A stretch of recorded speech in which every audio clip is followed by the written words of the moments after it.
অবশেষে রাষ্ট্রপতি পদে বিএনপির প্রার্থী হিসেবে ৭ জন রাজনৈতিক ব্যক্তিত্ব মির্জা ফখরুল ইসলাম আলমগীরকেই বেছে নিলেন প্রধানমন্ত্রী ও দলের চেয়ারম্যান তারেক রহমান। দলের দুঃসময়ে ৫ বছর ভারপ্রাপ্ত মহাসচিব এবং দীর্ঘ ১০ বছর মহাসচিব হিসেবে দলের নেতৃত্ব দিয়েছেন তিনি।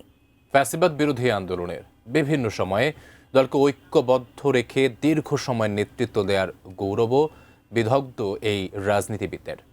নির্বাচিত হলে তিনি হবেন দেশের ২৩তম রাষ্ট্রপতি, আরও জানাচ্ছেন নাজিয়া আফরিন। ঠাকুরগাঁয়ের মির্জাবাড়ির সন্তান মির্জা ফখরুল ইসলাম আলমগীর রাজনৈতিক পরিমণ্ডলে বড় হয়ে ছাত্রজীবনেই জড়িয়ে পড়েন রাজনীতিতে। শিক্ষকতা দিয়ে কর্মজীবন শুরু করলেও দলীয় রাজনীতির পাঠ শুরু মাঠ পর্যায় থেকেই। ১৯৮৮ সালে ঠাকুরগাঁও পৌরসভার চেয়ারম্যান নির্বাচিত হন। এরশাদ বিরোধী আন্দোলনের উত্তাল সময়ে যোগ দেন বিএনপিতে। জাতীয়তাবাদী কৃষক দলের দায়িত্বেও ছিলেন দীর্ঘদিন।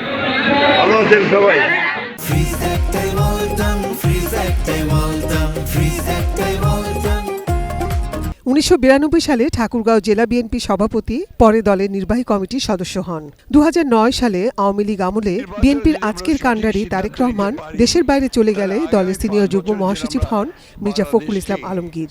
সাবেক প্রধানমন্ত্রী খালেদা জিয়ার স্নেহভাজন এই নেতা দলের ভারপ্রাপ্ত মহাসচিবের দায়িত্ব পান ২০১১ সালে। আপনার কাউন্সিল হচ্ছে, আবার সামনে হবে এবং যাতে প্রাথমিক কাজ শুরু হয়। ২০১৬ সালে বিএনপির ষষ্ঠ জাতীয় কাউন্সিলে দলটির মহাসচিব নির্বাচিত হন মির্জা ফখরুল ইসলাম আলমগীর।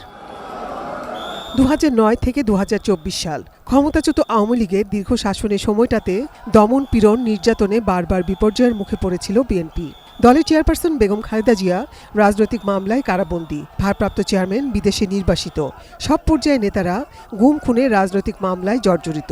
বিএনপির এমন প্রতিকূল সময়ে আওয়ামী লীগের বিরুদ্ধে আন্দোলন গড়ে তুলতে দেশের ভিতরে মির্জা ফখরুল ইসলাম আলমগীরই ছিলেন দৃশ্যমান মূল নেতৃত্বে। নানামুখী ষড়যন্ত্র মোকাবেলা করে কয়েকবার দল ভাঙার চেষ্টা ঠেকিয়েছেন, ৬ বার জেলও খেটেছেন। বলাটা সঙ্গত হবে না, তবে এটা সত্যি যে একটা অংশ আছে। মির্জা ফখরুল ইসলাম আলমগীর ২০০১ সালে সাবেক প্রধানমন্ত্রী খালেদা জিয়া সরকারে প্রথমে কৃষি এবং পরে বেসামরিক বিমান ও পর্যটন প্রতিমন্ত্রীর দায়িত্ব পালন করেন। ২০২৬ সালে তারেক রহমানের সরকারের স্থানীয় সরকার মন্ত্রীর দায়িত্ব পান তিনি। নিউট্রালিটি মেইনটেইন করার জন্য কর্মী থেকে নেতা, সংসদ সদস্য, মন্ত্রী সব ধাপ পেরিয়ে আজ রাষ্ট্রের সর্বোচ্চ সাংবিধানিক পদে বসতে যাচ্ছেন মির্জা ফখরুল ইসলাম আলমগীর। ক্ষমতায় কেউ আসবে, কখনো আবার যাবে। Nazia Afrin, ATN news, Dhaka.